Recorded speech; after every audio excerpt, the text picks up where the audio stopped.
వివాహాలు మారుతున్న శైలి ప్రత్యేక కార్యక్రమానికి తిరిగి స్వాగతం.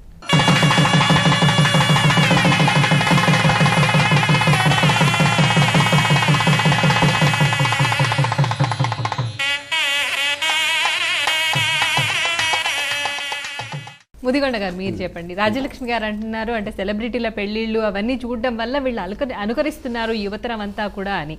నిజమే అంటారా? అంతేకాకుండా అంతకుముందు ధనవంతులు సెలబ్రిటీలను చూసి ధనవంతులు చేసేవాళ్ళు, ఇప్పుడు మధ్యతరగతి వాళ్ళు కూడా అదే విధంగా అవే పోకడలని చూపిస్తున్నారు వాళ్ళ పెళ్లిళ్ళు, హంగులు, ఆర్భాటాలు అన్నీ కూడా.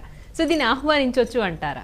అంటే జస్ట్ ఒక స్టెప్ అనుకోండి. ఇప్పుడు మీరు ఏదైతే మధ్యతరగతి పల్లెటూళ్ళల్లో కూడా, పల్లెటూరులో ఇంటి ముందు మామూలుగా ఇప్పుడు మనం అనుకున్నాం పందిరి వేయడం, అది పోయింది. ఇప్పుడు మీరు ఏ పల్లెటూరుకి వెళ్తే అక్కడ ఫంక్షన్ హాల్ ఉంటుంది. సో ఆ స్థాయి కూడా పెరిగి ఇంకొక స్టెప్ ఏమిటంటే ఒక రోజు బదులు 4 రోజులు చేసుకుందామని. అంటే కొన్ని మారుతున్న కాలమాన పరిస్థితులు బట్టి మనం కొన్నిటి మనం ఏం చేయలేమండి. మీరు కూడా పెళ్ళిళ్ళు చూస్తుంటారు, ఏ పెళ్ళిళ్ళు అయినా కూడా అసలు ఆ పెళ్లి తంతు మంత్రాలు ఏమిటి, అర్థం ఏమిటి, ఎవరన్నా చెప్తారా? ఆయన సూపర్ స్పీడ్గా మంత్రాలు చదువుకుంటే పెళ్ళి అయింది అనుకుంటాం. నేను ఒక పెళ్లి చూశానండి, అంటే దీంట్లో కూడా ఉంది. దీంట్లో ఆర్య సమాజ్ పెళ్లి. చిత్రం ఏంటంటే అక్కడ పురోహితుడు ఉండడు, పురోహితురాలు ఉంటుంది, సంజయవంత లక్ష్మీదేవి. అక్కడ అమ్మాయి కూడా జంజం వేస్తారు, అగ్ని ఉంటుంది. చాలా మంది పెళ్లిలో అగ్నిహోత్రం ఉండదు. నార్త్ ఇండియాలో అగ్నిహోత్రం ఉంది. అంటే ఆ ముడుచుడు తిరిగితే అయిపోయినట్టే. సో మన సౌత్ ఇండియాలో లేదు. అలాగే మనం మామూలుగా రోజు మంగళసూత్రం కూడా లేదు. మీరు మొత్తం చరిత్రలో చూడండి, ఎక్కడ మంగళసూత్రం లేదు. ఈ మధ్య వచ్చింది మంగళసూత్రం కాన్సెప్టే లేదు. రాముడు సీతకు గట్లేదు, కృష్ణుడు రుక్మిణికి గట్లేదు, అలా జరిగిపోయాయి అంతే. ఇది ఈ మధ్యలో వచ్చింది అనమాట. తెలుగు సినిమాలో సెంటిమెంట్లు కూడా చాలా ఉంటాయి. అయితే అక్కడ ఆ రోజు చూసింది ఏంటంటే, ఇప్పుడు ఇందాక మనం అనుకున్నట్టుగా ఆ పెళ్లి మంత్రాల్లో ఒక్కొక్క మంత్రం ఆవిడ ఇది చదువుతూ ఇది ఎక్స్ప్లెయిన్ చేసింది. అప్పుడు ఎట్లా ఉంటుంది ఆ పెళ్లికి వచ్చాడు కొత్త వాళ్ళకి, పాత వాళ్ళకి, నవీన తరం వాళ్ళకి, అందరికీ. అంటే పాత తరం వాళ్ళంతా తెలియని రూల్ ఏం లేదు. ఊరికి వయసు పెద్ద ఇంత మాత్రాన చాలా మంది తెలియదు. అక్కడ కూర్చున్న వాళ్ళకి ఏంటంటే అసలు ఆ మంత్రార్థాలు ఏమిటో మొత్తం విరించి చెప్పారు. అది సో ఆ తంతు మనకు జరగట్లేదు. కాబట్టి మనం ఎంత శాస్త్రోక్తంగా పెళ్లిళ్ళు చేసినా కూడా అది ఓ తంతు అయిపోతుంది. అసలు ఎవరు వినరు. Language problem. ఆయన రోజు చదువుకుంటూ పోతుంటే వీళ్ళు ఏదో మాట్లాడుకుంటాం. చూడు అక్కడ పెళ్లి మంత్రాలు ఎవరు దాని మీద ఆ ఝాస పెట్టారు. అసలు ఆ సప్తపది 7 అడుగులు ఎందుకు వేయాలి, అసలు 3 ముళ్ళే ఎందుకు ఉన్నాయి, 2 ముళ్ళు ఎందుకు ఉండకూడదు, ఇలాంటి చాలా దాంట్లో ఉన్నాయి. ప్రధానికి మంత్రార్థాలు ఉన్నాయి. అది చెప్పకపోవటం వల్ల మనకు అసలు శాస్త్రంలో పెళ్ళిళ్ళు ఏమిటో తెలియట్లేదు. ఇటు వచ్చి ఏమవుతుంది, ఇప్పుడు 3 రోజులు 5 రోజులు పెళ్ళిళ్ళు సరే కొంచెం మార్పు ఉంది. ఆ గోరంటాకి మనం మెహందీ అంటాం, అసలు లాంగ్వేజ్ మారుతుంది. ఇదివరకు కూడా శ్రీకృష్ణ దగ్గరప్పుడు కూడా నర్తకులు ఉండేవాళ్ళు, మేళతాళాలు ఉండే, పెళ్ళి అయిన తర్వాత అదంతా పెళ్లి సందడి అంటే అదే ఉండేవి. దాన్ని కొంచెం మార్చి లేటెస్ట్గా దీన్ని మ్యూజిక్ అంటే వీణ, అర్థులు అంటే తబలా అయిపోయి ఇప్పుడు మీకు జాజు మ్యూజిక్లు వస్తాయి. ఇప్పుడు ఆ సంగీతంలో ఉండే వేవే కదా. ఆ పాత పాటలు మన చూడండి, మీకు పాత దాంట్లో చూసినప్పుడు బంగారు బొమ్మరావు ఏమి ఈ రోజు కూడా చొలు ఇంగురమంటుంది. పెళ్లి అంటే ఆ పాటలు పెళ్లి ఉండవు మనకు అంత సూపర్. ఇప్పటికి వచ్చేవాడికి అది మీకు ఒక రకంగా ఒళ్ళు గగురు వస్తుంది ఆ పాట రాగానే. మరి ఆ పాటలు మనం వినం కదా. ఇక్కడ కూడా పెళ్లి ఏదో జరుగుతుంది, ఈ పాట ఏమో సినిమా పాటలు ఉంటాయి సూపర్ ఫాస్ట్. వీళ్ళు కాసేపు డ్యాన్స్లు చేసుకుంటూ పోతుంటారు. సో దీంట్లో మార్పు నేను ఆహ్వానిస్తూ కూడా వీలైతే ఆ పాత పద్ధతిలో దాని అనుకరణలో 2 ఉండాలి.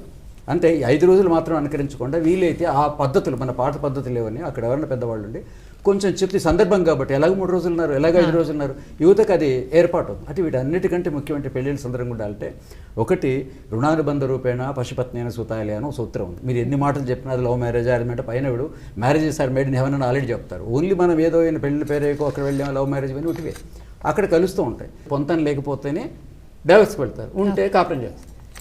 సత్యనారాయణ గారు మీరు చెప్పండి, ఇప్పుడు తెలుగు సంప్రదాయంలో పెళ్లి పద్ధతుల్లో వస్తున్న ఈ మార్పుల్ని ఆహ్వానించవచ్చు అంటారా? ఇందాక జ్యోతి గారు చెప్పారు పెళ్లికి ముందే వాళ్ళిద్దరిని రిసెప్షన్ కూర్చోబెడతారు, అది చాలా తప్పు అని.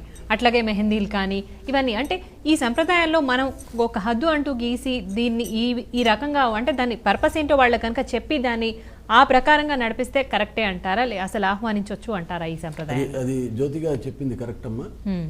వధూవరులు ఇద్దరు అంతకుముందు చూసుకోరు. ఈ మేడం చెప్పినట్లుగా జీలకర్ర బెల్లం అనేది 2 కలిపితే బాగా దంచినప్పుడు ఒక పాజిటివ్ ఎలక్ట్రిక్ ఫోర్స్ వైబ్రేషన్స్ వస్తాయి. ఈ 2 జీలకర్ర బెల్లం ఇద్దరు చేతుల్లో పెట్టి ఒకళ్ళే తల మీద ఒకళ్ళకి బ్రహ్మనాడి మీద పెడతారు. అది ఈ చేతి యొక్క స్పర్శ జ్ఞానం ఎంత గొప్పదంటే ఈ చేతిలో 7 జన్మల బంధాన్ని తెలియజేస్తుంది. ఈ శరీరంలో ఉన్న రక్తనాళాలన్నీ కూడా ఈ అంచుకు వస్తాయి.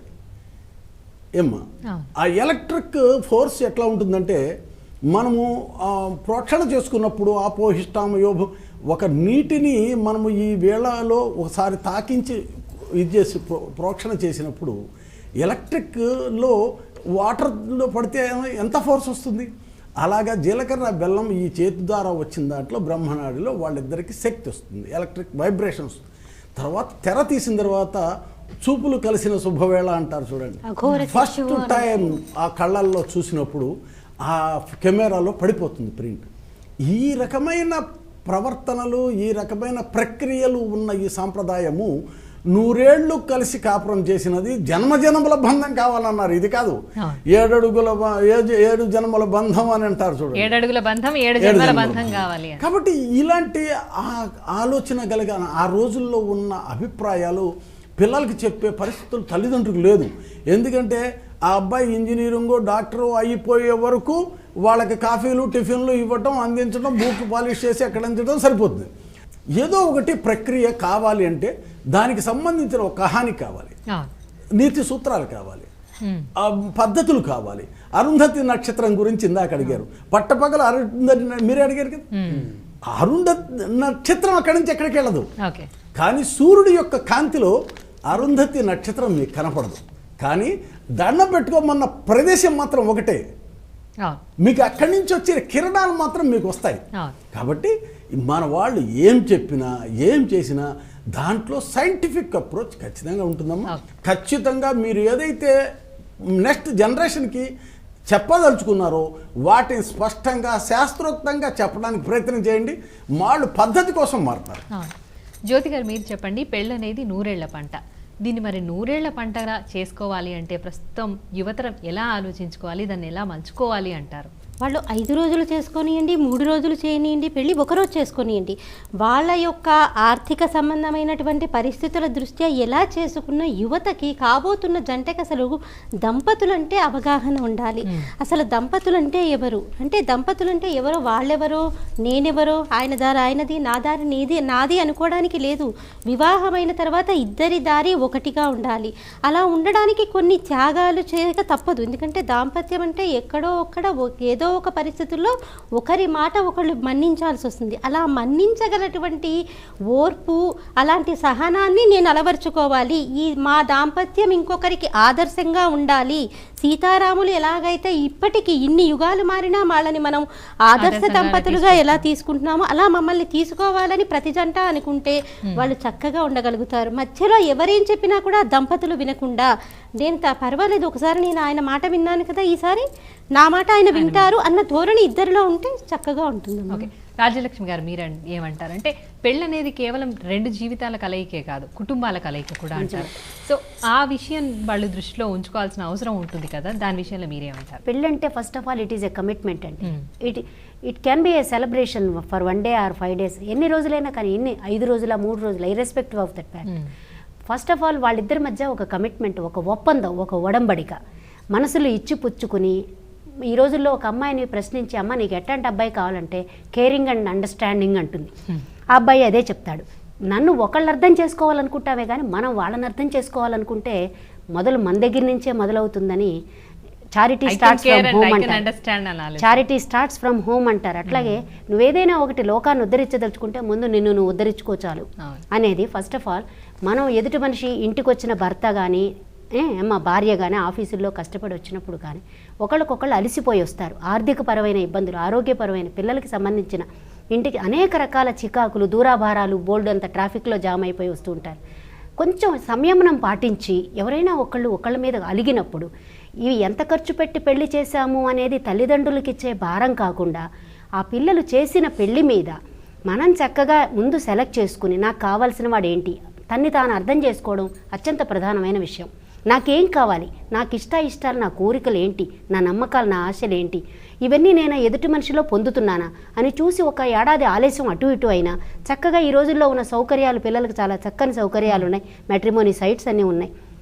వాళ్ళు కూర్చొని చక్కగా సెలెక్ట్ చేసుకుని వాళ్ళకి కావాల్సిన ఏ ఉద్యోగం చేయాలి, ఎంత సంపాదించాలి, సంపాదనే ముఖ్యమా, లేకపోతే 10 రూపాయలు సంపాదించినా కలో గొంజో పంచుకుని మనసిచ్చి పుచ్చుకుని నవ్వుకుంటూ సంబరాలుగా పండగలు, పబ్బాలు, పుట్టినరోజులు, పిల్లలు, పేరెంటాలు, గుళ్ళు ఇలా చేసుకుంటూ జీవితాన్ని పండించుకుందామా?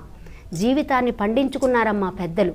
ఇదివరకటి వాళ్ళు ఏం చేశారంటే వాళ్ళకి ఇప్పుడున్న సమస్యలు లేకపోలేదు, అప్పుడు ఇంకో రకమైన సమస్యలు ఉండే, ఇప్పుడు ఇంకో రకమైన సమస్యలు వచ్చినాయి. ఇంక ఇప్పుడు వాళ్ళు ఏమంటారంటే ఈ రోజుల్లో భార్యాభర్త ఇద్దరు ఉద్యోగాలు చేసి ఆర్థిక పరంగా ఇద్దరు ఒకరికొకరు హెల్ప్ చేసుకుంటున్నారు, ఆ రోజుల్లో మేము ఒక్కళ్ళమే ఎద్దుబండిలాగా మోసేవాళ్ళం అంటారు. సో ఎప్పుడు ఉండే సమస్యలు అప్పుడున్నాయి, సమస్యలు ఎప్పుడూ ఉంటాయండి. కాకపోతే ఒకరినొకరు అర్థం చేసుకున్న పెళ్ళిని, కుటుంబాన్ని, ఇల్లుని, పిల్లల్ని కన్నాక వాళ్ళు తల్లిదండ్రులే కానీ ఓన్లీ భార్యాభర్తలు కారు. జ్యోతి గారేమో ఒకటే మార్గంగా నడవాలి, ఇద్దరు భార్యాభర్తలు కావాల్సిన వాళ్ళు అయిన వాళ్ళు అని, అలాగే ఒకళ్ళనొకళ్ళు అర్థం చేసుకోవాలని రాజలక్ష్మి గారు చెప్పారు. మీరేమంటారు? వాళ్ళు పెళ్ళి అనేది 100 ఏళ్ల పంటగా ఉండాలి అంటే ఆ దంపతులు ఇద్దరు ఎలా ఉండాలి? ఇప్పుడు యువతరం ఎలా ఆలోచించాలి? ఇదివరకేమో శాస్త్రం అన్నట్లు పెద్దవాళ్ళు ఇన్వాల్వ్ అయ్యని చెప్పాను. అంటే కొంచెం ఏదైనా విడిపోతే బాబు అట్లా అమ్మాయిని బాగా చూసుకో, అబ్బాయిని బాబు వాళ్ళు చెప్పేవాళ్ళు. ఇప్పుడు ఆ పద్ధతి లేదు కాబట్టి అసలు మీరు కుటుంబమే లేదు. ఇప్పుడు ఎక్కడ చూడండి, ఆ తల్లిదండ్రులు ఎక్కడ ఊళ్ళలో ఉంటారు, హైదరాబాద్లో ఉంటారు, అబ్బాయి మా అల్లుడు అమెరికాలో ఉంటారు, అమెరికాలో అబ్బాయి ఇద్దరే ఉంటారు, వీళ్ళు ఇక్కడ ఉంటారు అనమాట. కానీ ఈ మధ్యలో ఏం జరుగుతుందంటే ఇక్కడ అమ్మాయి తల్లిదండ్రులు ఇన్వాల్వ్మెంట్ ఉంటుంది. ఏముంటుంది, అతను వాళ్ళ అమ్మ చెప్పింది వింటుంది, ఈయన అంటాడు. ఈ అమ్మాయి ఏముంటుంది, మ్యారేజ్ అయినంత కూడా నాకు భార్య స్థానం ఇవ్వట్లేదు, అంత వాళ్ళ అమ్మ కూర్చి అంటాం కదా, పిల్లి కూర్చిలాగా ఆయన చెప్పి వింటాడు. ఈ రెండు చాలా వస్తున్నాయి. నేనంటే కనీసం ఒక 3 ఏళ్ళు అంటే లేకుండా ఉండాలంటే వాళ్ళు ఎట్లా ఆలోచించాలి? ముందు వాళ్ళు వదిలేయాలండి. మ్యారేజ్ అని ఒక 3 years ఆ భార్య భర్తను వాళ్ళు వదిలేయటం, అంటే ప్రమాదాలు ఉంటే ఇన్వాల్వ్ అంటే మామూలుగా వదిలేసి డోంట్ ఇంటర్ఫియర్. ఆ అమ్మాయికి ఏమో నీతులు చెప్పడం, అబ్బాయికి నీతులు చెప్పడం, అమ్మాయిని ఇప్పుడే కంట్రోల్లో పెట్టుకోరా అంటుంది వాళ్ళమ్మ. ఇక్కడ పొసెసివ్ మెంటాలిటీ వస్తుంది. తల్లికి ఏమొస్తుంది, సైకలాజికల్ ప్రకారం మ్యారేజ్ అయిపోగానే నా కొడుకు నాకు దూరం అయిపోతాడేమో అని ఒకటి వస్తుంది. ఆ దూరం కావడం కోసం మరింత దగ్గర తీసుకోవడానికి వెళ్ళిపోతుంది. ఆటోమేటిక్గా అమ్మాయి దూరం వెళ్ళిపోతుంది. అంటే మీకు అమ్మాయి కావాలి కదా, అమ్మ దగ్గర ఉండమంటుంది. సో ఈ ఇంటర్ఫియరెన్స్ లేకుండా కనీసం 3 ఏళ్ళు కనుక వాళ్ళు వదిలేస్తే, అంటే to misunderstanding also you need a time అంటాం మనం. మరి 6 నెలలు ఎట్లా విడిపోతారండి? మిస్అండర్స్టాండింగ్ కూడా యూ నీడ్ ఎ టైం. కాబట్టి 3 ఏళ్ళు వదిలేస్తే ఈ బిల్డింగ్ కట్టేప్పుడు క్యూరింగ్ అంటారు. అమ్మ కొంచెం 2 రోజులు కొంచెం దూరంగా ఉండండి, కాస్త గట్టిపడంత అప్పుడు మీరు డ్యాన్స్ చేయండి, అది పడదు. పెళ్ళికి కూడా 1 2 3 ఇయర్స్ సైకాలజీ 1 2 3 వాళ్ళు వదిలేస్తే ఇవన్నీ భేదాభిప్రాయాలు నువ్వు నేను అనుకుంటారు, గట్టి పెడుతుంది. ఆ తర్వాత 100 ఏళ్ళు కూడా కలిసిమెలిసి ఉంటారు. అండర్స్టాండింగ్ అనేది వాడు ఉంటే కదండి, కలిసి ఉంటే అండర్స్టాండింగ్ ఉంటుంది. రెండోది ఏంటంటే లైఫ్ అంటే ఖచ్చితంగా మనం దీంట్లో చూపించడం మేడ్ ఫర్ ఈచ్ అదర్ ఉండదండి. మొత్తం ప్రపంచంలో ఎవరికైనా సరే డెఫినెట్గా ఇక్కడ ఏ భార్య 100% బాగుండదు, ఏ భర్త 100% బాగుండదు. లోపాలు అటు ఇటు ఉంటాయి కాబట్టి అడ్జస్ట్మెంట్ కావాల్సి వస్తుంది. రెండో అండర్స్టాండింగ్ అడ్జస్ట్మెంట్ అయితే డెఫినెట్గా 100 ఏళ్ళు వాళ్ళు ఉంటారు. ఇంకోళ్ళు ఎవరు ఇన్వాల్వ్ కాకూడదు. ఓకే, సత్యనారాయణ గారు మీరేం చెప్తారు? అన్నిటికన్నా పునాది ఎక్కడ ఉంటుందంటే ధర్మము అనే ఒక పదము అన్నిటినీ బ్యాలెన్స్ చేస్తుందమ్మా. మనం పూర్వం నుంచి భారతదేశంలో చెప్పిన ఒకటే పదం ధర్మం. ఆ ధర్మం భర్తగా, తల్లిగా, లేకపోతే కొడుకుగా, కూతురుగా, ఏ రకంగా అయినా సరే ప్రతి మనిషికి తన ధర్మం అనేది సూచించింది మన కల్చర్లో, భారతీయ సంస్కృతిలో. ఈ సంస్కృతిని ఎప్పుడైతే కనీసం మనము దృష్టిలో పెట్టుకోలేదో, ఏదో వెస్ట్రన్ కల్చర్లో అమెరికాలో రైల్లో వెడుతూ పెళ్లి చేసుకుని దిగేటప్పుడు డైవర్స్ చేసేసుకున్నారు అని చెప్తారు. ఈ పదాలన్నీ కూడా బుట్టి మాటలు. వాటికి సంబంధించినంత వరకు మన దేశం కన్నా ఇంకా విదేశాలలో కూడా ఎవ్రీడే ఈ చేంజెస్ వచ్చి భారతీయ కుటుంబ వ్యవస్థని పాటిస్తున్న దేశాలు చాలా ఉన్నాయి. మీ పిల్లలు మా పిల్లలు మన పిల్లల్ని కొట్టారన్న సామెత వెనకటి డైలాగ్. ఇప్పుడు అమెరికాలో కానీ ఇంకో చోట కానీ ఎక్కడ కూడా అది వరకున్నంత దౌర్భాగ్యమైన పరిస్థితి లేదు. మన భారతదేశంలో నీకు ఇష్టం లేదా వదిలేసి అనే రకమైన తల్లిదండ్రులు వాళ్ళ అవసరాల కోసం పిల్లల్ని వాడుకుంటున్నారేమో అనే పరిస్థితుల్లో ఏంటి ఉండని నష్టమే ఉంది, జీతం తెస్తుంది, నీ బతుకు నువ్వు బతుకుదాం, నువ్వెందుకు తలకాయ ఉంచాలి అనే పదాలు వాడిన తల్లిదండ్రులకి ఫస్ట్ కౌన్సిలింగ్ చేయాలి.